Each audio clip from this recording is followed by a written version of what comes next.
नमस्कार। जैसा कि आप सभी को पता है कि आज सोमवार है और आज से सावन महीना की भी शुरुआत हो गई है। पहला सोमवार भी है सावन महीने का। लेकिन अगर हम शिवालयों की बात करें तो जैसे ही सावन महीने की पहली सोमवार आती थी, शिवालयों में भीड़ इतनी हो जाती थी कि उस भीड़ को नियंत्रित करने के लिए मंदिरों में पुलिस बल की नियुक्ति की जाती थी। बाजार सज जाते थे, मंदिरों के आसपास मेले के जैसा माहौल हो जाता था, या मानिए कि मेला सा लग जाता था। लेकिन इस साल कोरोना वायरस ने इस पर ग्रहण लगा दिया है। कोरोना वायरस को लेकर सभी मंदिर, मस्जिद, गिरजाघर, गुरुद्वारा बंद है।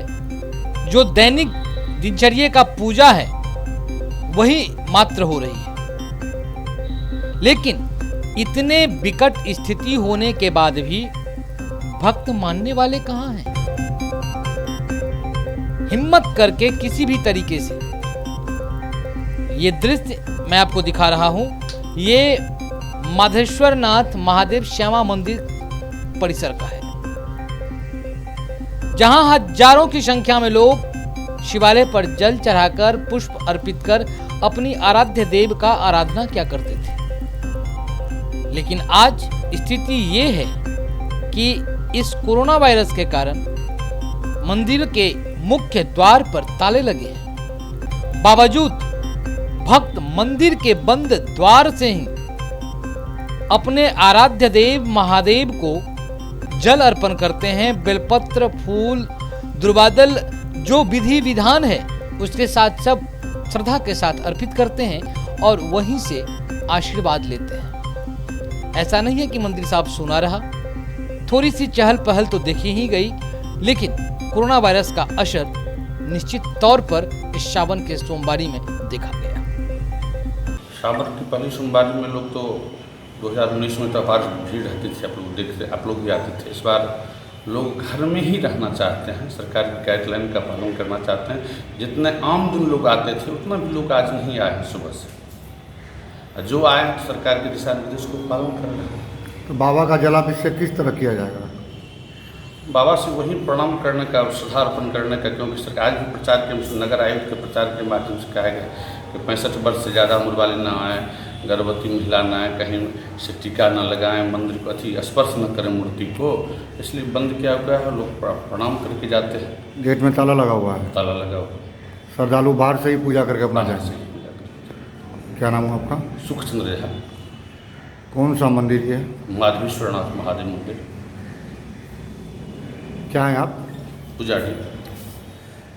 क्या आप?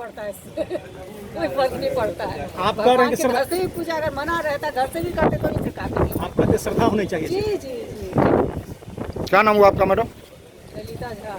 कहाँ घर हुआ? इंटरप्रेट चौक। देश में बढ़ रहे डीजल और पेट्रोल की कीमत के विरोध में राष्ट्रीय जनता दल के द्वारा विरोध प्रदर्शन किया गया। ये विरोध प्रदर्शन राष्ट्रीय जनता दल के दरभंगा नगर के नेता बद्री पूर्वे के द्वारा किया गया। इन्होंने विरोध प्रदर्शन करने का एक अनोखा तरीका भी निकाला। ये खुद बैलगाड़ी पर सवार हो गए और पीछे से एक रस्सी के माध्यम से एक गाड़ी को बांधकर बैलगाड़ी के माध्यम से खींचा गया। ये इनका विरोध करने का तरीका था। आइए हम आपको दिखाते हैं कि किस तरीके से देश में जो डीजल और पेट्रोल के दामों में लगातार बढ़ोतरी की जा रही है, उसका विरोध किस नए तरीके से किया गया है। आप स्वयं देखिए। आज जो है सो तेल, पेट्रोल और डीजल के बढ़ती कीमतों के विरुद्ध में हमारे बिहार के प्रतिपक्ष के नेता माननीय तेजस्वी यादव जी एवं राष्ट्रीय जनता दल के राष्ट्रीय अध्यक्ष माननीय लालू प्रसाद यादव जी के आह्वान पर आज बढ़ते तेल के कीमतों की वापसी के लिए भारत सरकार का विरोध जताया जा रहा है पूरे बिहार प्रदेश में। हम लोग भी उसके विरोध में और नेता प्रतिपक्ष तेजस्वी जी के बातों के समर्थन में आज साइकिल जुलूस निकालकर विरोध व्यक्त कर रहा हूँ। ये बैलगाड़ी पे कार बांधे हुए हैं, 2-2, 3-3, ये क्या टेम्पटर तो इसका क्या मतलब है? पेट्रोल और डीजल की जो दाम बढ़ती जा रही है उस पर तो इस कारण से तो ये कार 4 व्हीलर चलाना तो मुश्किल हो जाएगा, तो लोग टायर गाड़ी और बैलगाड़ी की सवारी करेगी।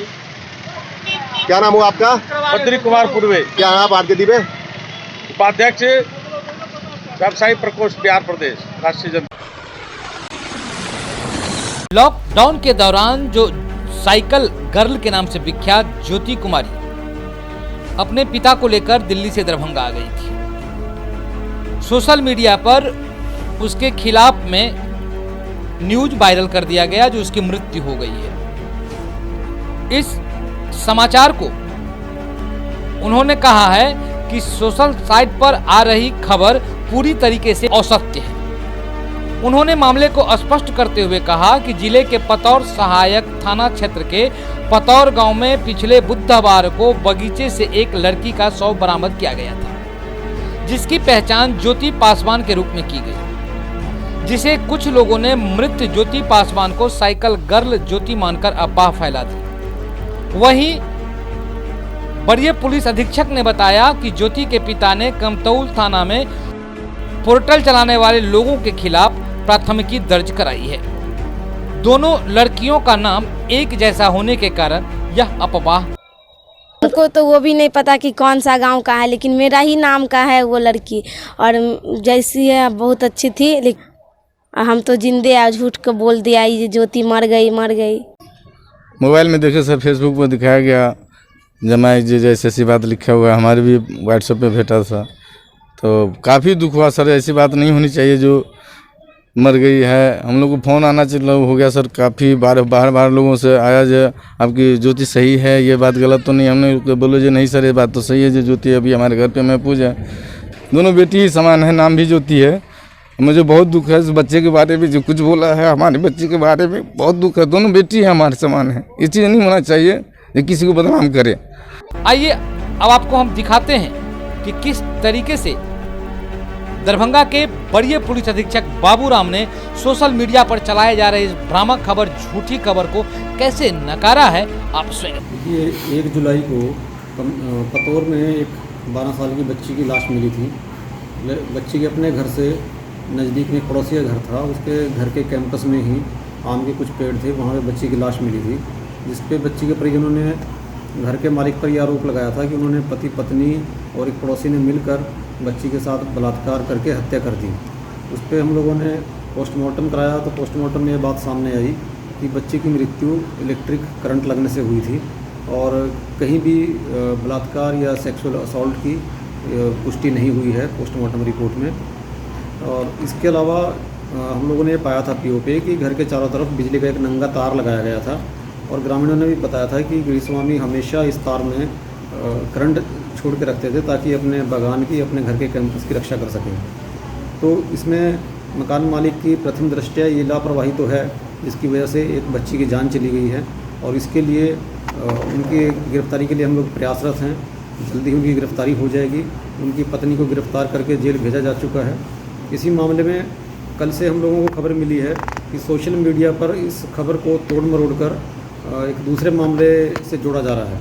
कुछ दिन पहले इसी जिला की कमतौल थाना क्षेत्र की ज्योति नाम की एक बच्ची जो गुड़गांव से रिक्शा चलाकर यहाँ आई थी, जिसको सोशल मीडिया में और मेन स्ट्रीम मीडिया में भी काफ़ी प्रचार मिला था, उसके बारे में प्रचार किया जा रहा है कि उसी लड़की की हत्या कर दी गई है। तो इस संबंध में एक पोर्टल के मालिक के विरुद्ध हम लोगों ने FIR भी दर्ज की है और ये FIR जो साइकिल गर्ल है ज्योति, उन्हीं के पिता के बयान पर दर्ज की गई है। उन्हीं के पिता ने पुलिस को लिखित सूचना दी है कि उनकी बच्ची के बारे में ऐसा दुष्प्रचार किया जा रहा है और हम लोग पता लगाने में जुटे हुए हैं। साइबर सेल लगा हुआ है। उम्मीद है आज ही हम लोगों को पता चल जाएगा कि इस पोर्टल के पीछे, जिसमें इस खबर को तोड़ मरोड़ कर इस तरह का रंग दिया है, कौन इसके पीछे है। उनके विरुद्ध कानूनी कार्रवाई भी की जाएगी। इसके अलावा भी कुछ ऐसी सोशल मीडिया में खबरें फैलाई जा रही हैं इसी केस को लेकर, जिससे एक जातीय तनाव की संभावना पैदा हो रही है। इसके लिए भी हम लोगों ने साइबर सेल को लगाया है कि ऐसे लोगों को चिन्हित करें जो इस तरह का टेंशन समाज में क्रिएट करने की कोशिश कर रहे हैं, गलत खबरें प्रचारित करके। हम लोग इस मामले में पहले भी मीडिया के माध्यम से बता चुके हैं कि पुलिस निष्पक्ष कार्रवाई कर रही है। एक अभियुक्त गिरफ्तार हो चुका है हत्या के केस में और दूसरा जो मुख्य अभियुक्त है उसकी भी गिरफ्तारी जल्दी कर ली जाएगी। इसके अलावा पोस्टमार्टम रिपोर्ट के आलोक में बिल्कुल निष्पक्ष अनुसंधान किया जा रहा है। बलात्कार के आरोप की पुष्टि नहीं हुई है और बिजली के करंट लगने से ही मृत्यु की अभी तक जो भी साक्ष्य मिले हैं पोस्टमार्टम रिपोर्ट सहित, ऐसा ही लगता है कि बिजली के करंट लगने से ही लड़की की जान गई है। लेकिन इसमें जो गृह स्वामी हैं, उनकी पत्नी हैं, उनको हम लोग क्लीन चिट नहीं दे रहे हैं। इस तरह की हरकत करना कि गांव के बीचों बीच अपने घर के चारों तरफ बिजली का एक नंगा तार लगाना, ये एक ऐसी लापरवाही है जो कानून में दंडनीय है और इसके लिए उन पर निश्चित रूप से पुलिस कार्रवाई करेगी। इनको गिरफ्तार किया जाएगा, इनके खिलाफ कोर्ट में रिपोर्ट समर्पित की जाएगी और जो लोग इस बात को तोड़ मरोड़ कर पेश करके लोगों को बहका रहे हैं, लोगों में समाज में एक जातीय तनाव पैदा करने की कोशिश कर रहे हैं, उनके खिलाफ भी हम लोग साक्ष्य जुटा रहे हैं। ऐसे लोगों के खिलाफ भी सख्त कानूनी कार्रवाई की जाएगी। क्या मंशा हो सकती है लोगों की जो इस तरह का गलत वायरल कर रहे हैं? लेकिन मंशा जो भी हो तो मंशा अच्छी तो नहीं होगी। समाज में इस तरह का तनाव पैदा करने की कोशिश, इसको अच्छा तो नहीं कहा जा सकता है। जो तथ्य हैं उनके आधार पर बात ना करके उनको बात को तोड़ मरोड़ के कुछ और रूप में पेश किया जा रहा है।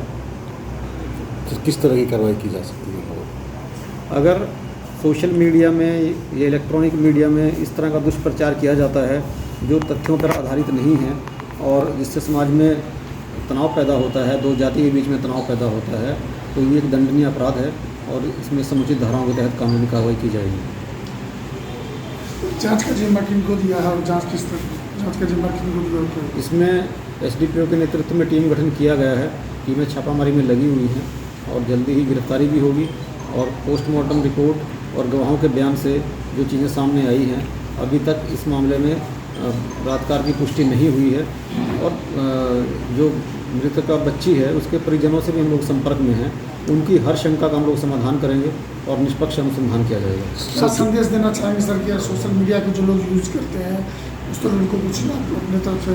आम जनता से ये अपील है कि वो खबरों पर विश्वास करने से पहले उनकी सत्यता परखें और जो मेन स्ट्रीम मीडिया है, जो इलेक्ट्रॉनिक मीडिया हैं, अखबार हैं, उनसे भी खबर का सत्यापन करें।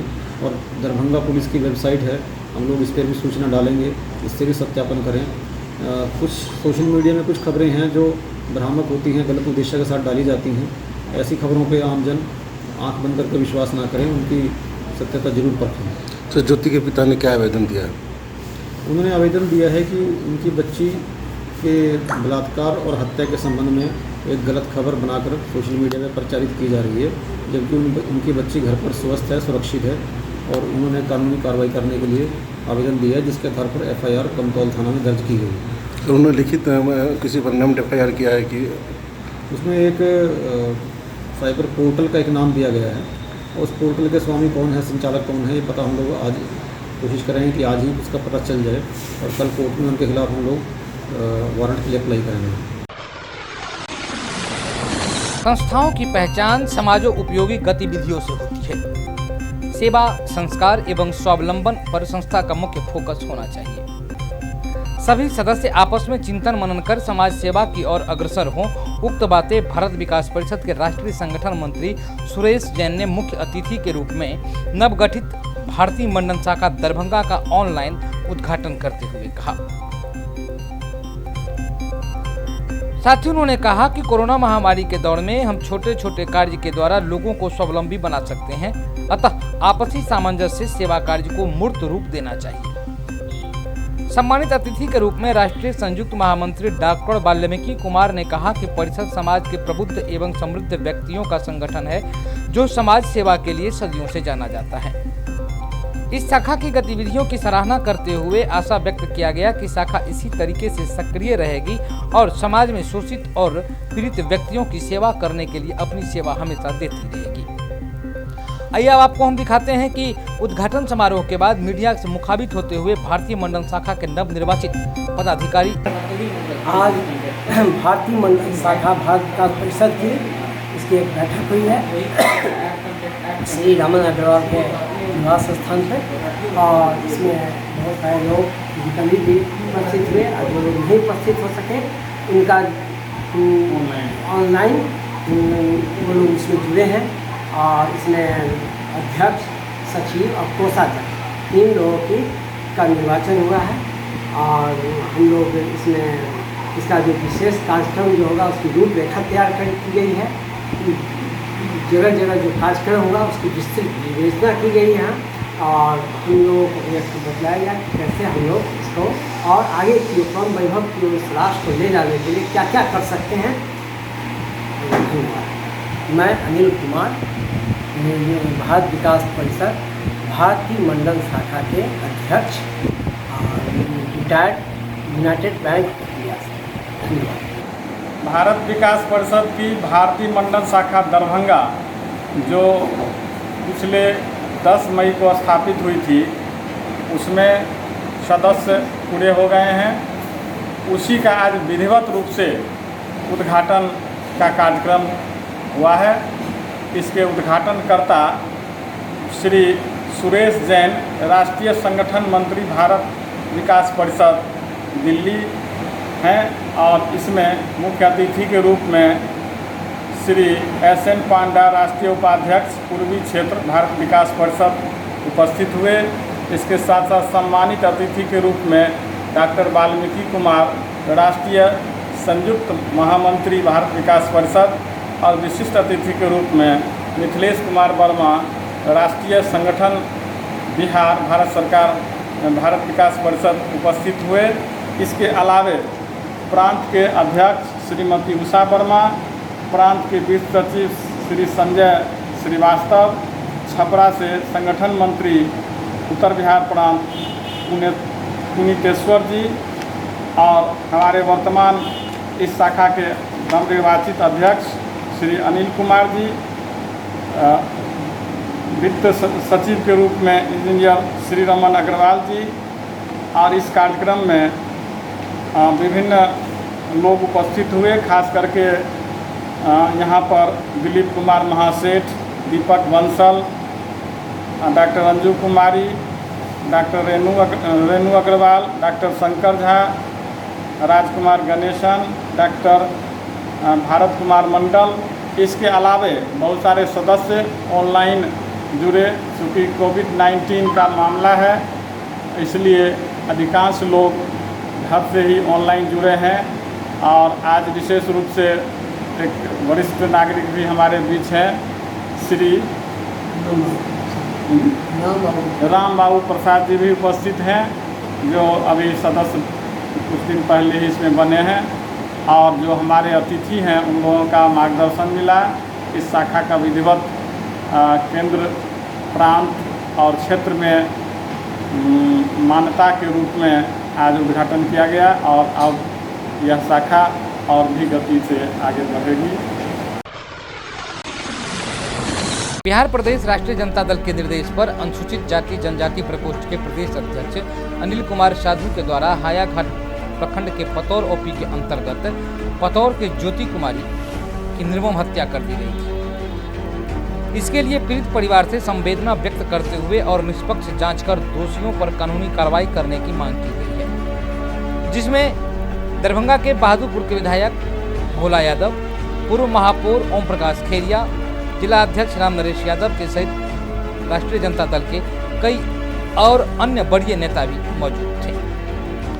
आइए अब आपको हम दिखाते हैं कि जब पतौर में ज्योति के घर से वापस आए अनिल कुमार साहू, उन्होंने मीडिया से मुखातिब होते हुए क्या क्या बातें कही, किस तरीके से सरकार से उन्होंने अपनी मांग रखी है, आपसे। जांच के उपरांत 2 शराब की बोतल पाया गया, जो बिहार सरकार के मुख्यमंत्री नीतीश कुमार जी के द्वारा ये पूरे बिहार में निर्देशित है कि किसी के घर में शराब बोतल पकड़ा जाए तो वहाँ के थाना प्रभारी को सबसे पहले निलंबित किया जाए और जिनके यहाँ पकड़ाया है अभियुक्त के यहाँ उनको FIR दर्ज कर उनको जेल भेजा जाए। अभी तक क्यों नहीं FIR के नाम, शराब के नाम पर अभी तक ना वहाँ का थाना प्रभारी हटा, ना अभियुक्त को कोई सजा मिला।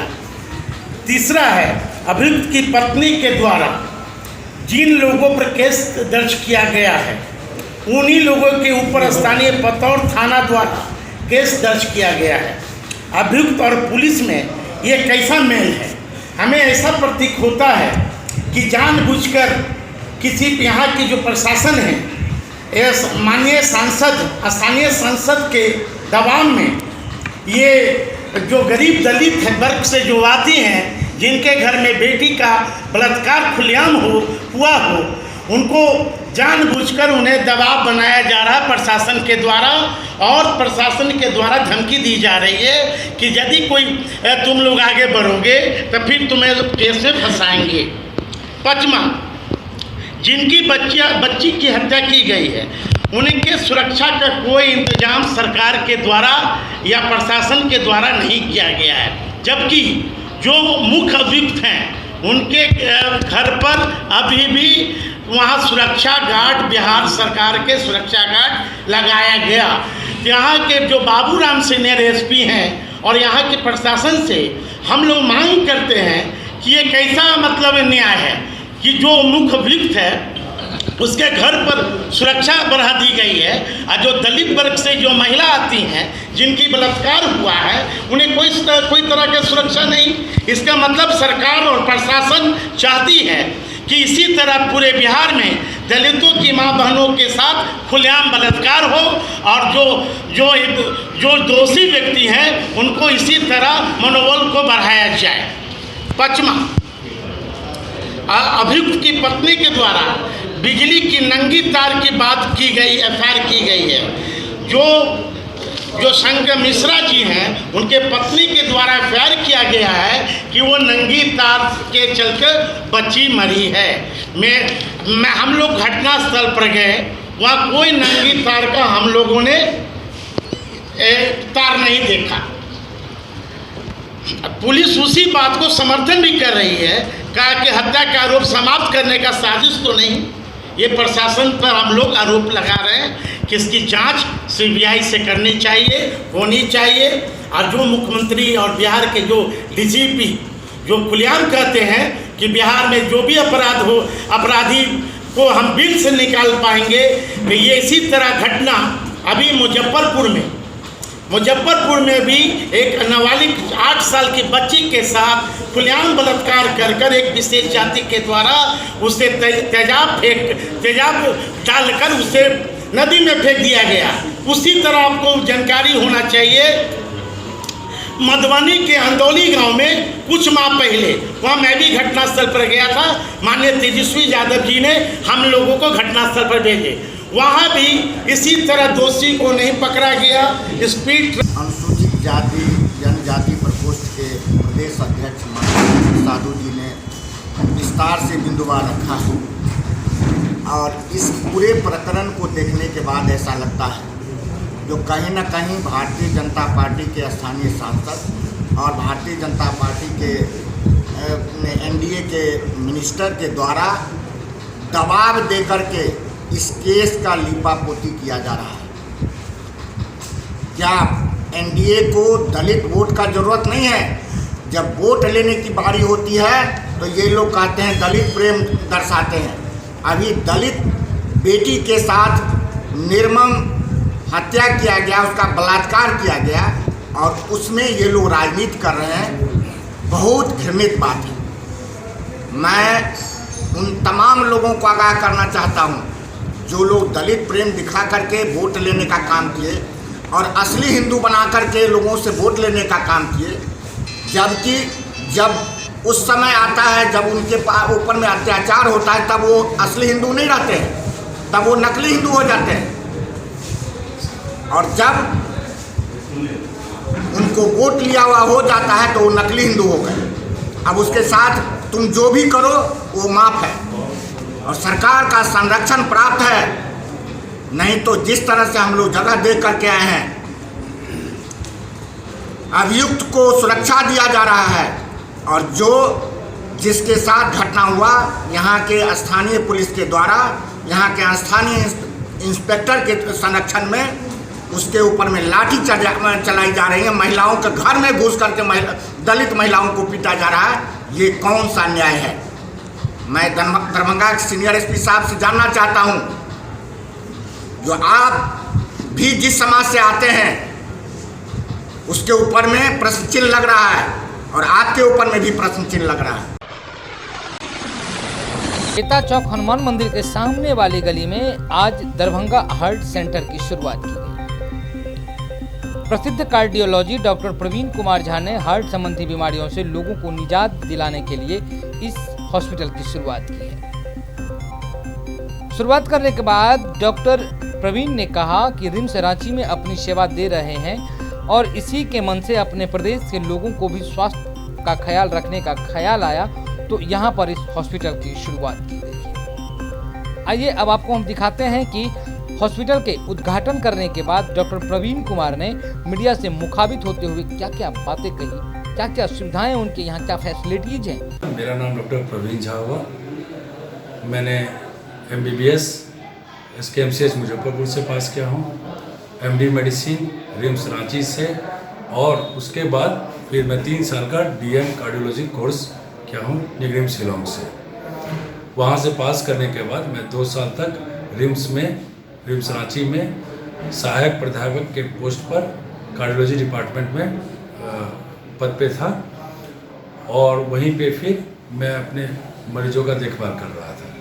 चूँकि मेरा घर मधुबनी हुआ और दरभंगा से मैं बचपन से जुड़ा हुआ हूँ, तो मेरा इच्छा था कि मैं दरभंगा आऊँ। इसी बीच में BPSC में मेरा हो गया और मेरा assistant professor cardiology department DMCH में मेरा सिलेक्शन हो गया। ये होने से मुझे एक मौका मिल गया कि अपने लोगों के बीच में आने का, तो फिर मैं रांची से दरभंगा शिफ्ट कर गया। वहीं दूसरी तरफ शहर के नाका नंबर 5 के पास भी लाइफ हॉस्पिटल का उद्घाटन किया गया, जिसका उद्घाटन बिहार सरकार के पूर्व वित्त मंत्री अब्दुल बारी सिद्दीकी ने किया। ये हॉस्पिटल खोला है और इससे लोगों को फ़ायदा होगा, और मुझे उम्मीद है कि साहब इनकी क्रेडिबिलिटी बने, गरीबों को भी मदद करें, ये नहीं ये, और हमारी शुभकामना है इनको कि फले फूलें। लिमिटेड नाका number 5 Darbhanga. Ex finance minister है बिहार स्टेट गवर्नमेंट अब्दुल बारी सिद्दीकी के द्वारा इसका उद्घाटन किया गया है। इसमें फैसिलिटीज़ क्या क्या रहेंगी? इसमें हमने मल्टीपर्पज़ रखा है, हर तरह की फैसिलिटी है, गैनेकोलॉजिस्ट भी है, चाइल्ड भी है, ENT भी है, हार्ट भी है, उसके बाद जो है सो ऑर्थोपेडिक भी, हड्डी डिपार्टमेंट भी है, और सारा टेस्ट है, पैथोलॉजी वगैरह सारा टेस्ट है।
Angel high school, Angel girls high school, भीगो Darbhanga. हमारे यहाँ का रिकॉर्ड रहा है कि 100% एग्जामिनेशन में बच्चे सिक्योर करते हैं, रिजल्ट 100% होता है। Smart classes, indoor outdoor games, judo karate, नृत्य एवं संगीत, सेल्फ डिफेंस के अंतर्गत martial art classes specially girls के लिए 25,000 बुक्स कलेक्शन युक्त बड़ी लाइब्रेरी, 5वीं से लेकर 12वीं तक के बच्चों के लिए फिजिक्स, केमिस्ट्री, बायोलॉजी एवं कंप्यूटर का बेहतरीन लैब व स्पेशलिस्ट फैकल्टीज, CCTV युक्त वर्ग कक्ष, खेलने के लिए बड़ा व मुफ्त खेल का मैदान, दूर से आने जाने वाले बच्चों के लिए वाहन की सुविधा।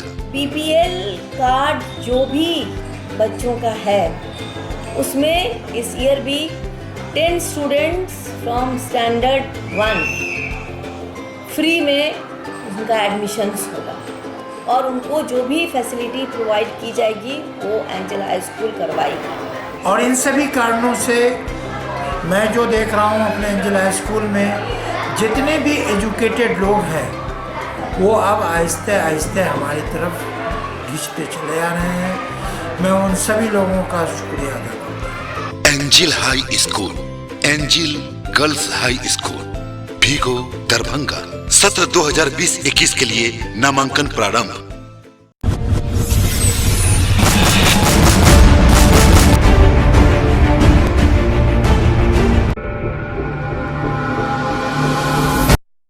Manners Public School Senior Branch Dilawarpur Darbhanga.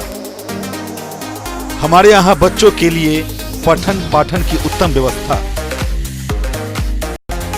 अनुभवी शिक्षकों द्वारा दी जाती है बेहतर शिक्षा और ये बच्चों के खेलने के लिए मुफ्त खेल का मैदान, हॉस्टल की भी उत्तम व्यवस्था, हॉस्टल में रहने वाले छात्रों के लिए शुद्ध एवं पौष्टिक भोजन की भी उत्तम व्यवस्था है। Hello friends, my name is Anisha Kumari, I read in class 6।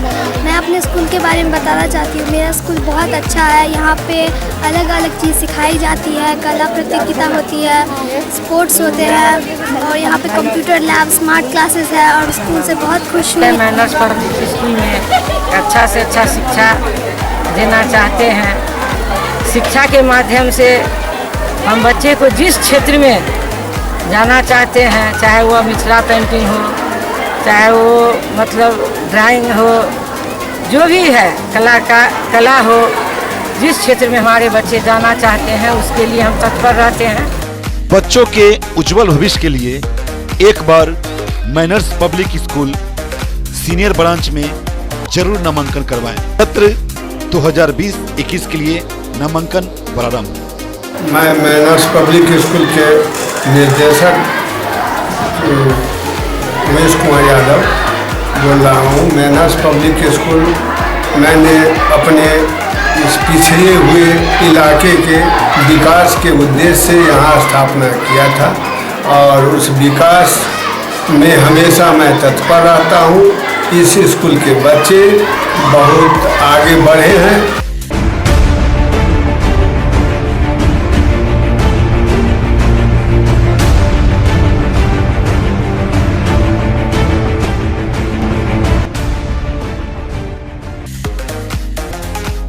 Manners Public school junior branch Dilawarpur Darbhanga.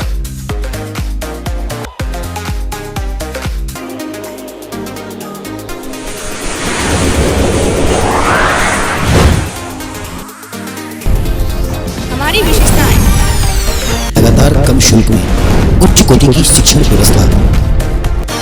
सुसज्जित एवं विस्तृत कक्ष।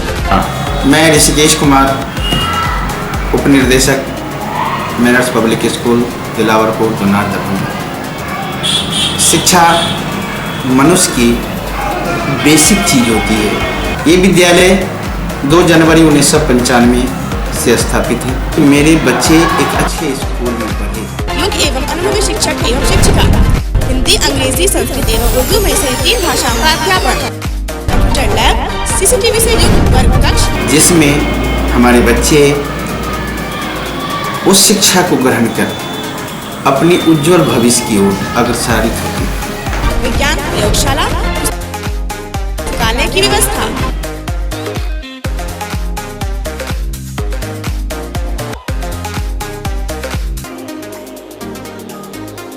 प्राथमिक उपचार की व्यवस्था। मैं Kalpana Kumari, प्रधानाध्यापिका, manners Public school की ओर से आप सभी अभिभावकों का तहे दिल से शुक्रिया करती हूँ, जो आप लोगों ने मेरा अभी तक इतना सहयोग किया है और आगे भी आपसे उम्मीद करती हूँ कि आप हमारे उम्मीद में आप सहयोग हमेशा बनाए रखेंगे। अंकन के लिए 2020 और 21 सत्र के लिए आप लोग हमसे फिर से एक बार संपर्क करें। धन्यवाद। हमारा लक्ष्य स्वाध्याय, स्वावलंबन, अनुशासन, समय पालन, सेवा भाव, मातृपितृ एवं गुरु। सत्र 2020-21 के लिए नामांकन प्रारंभ।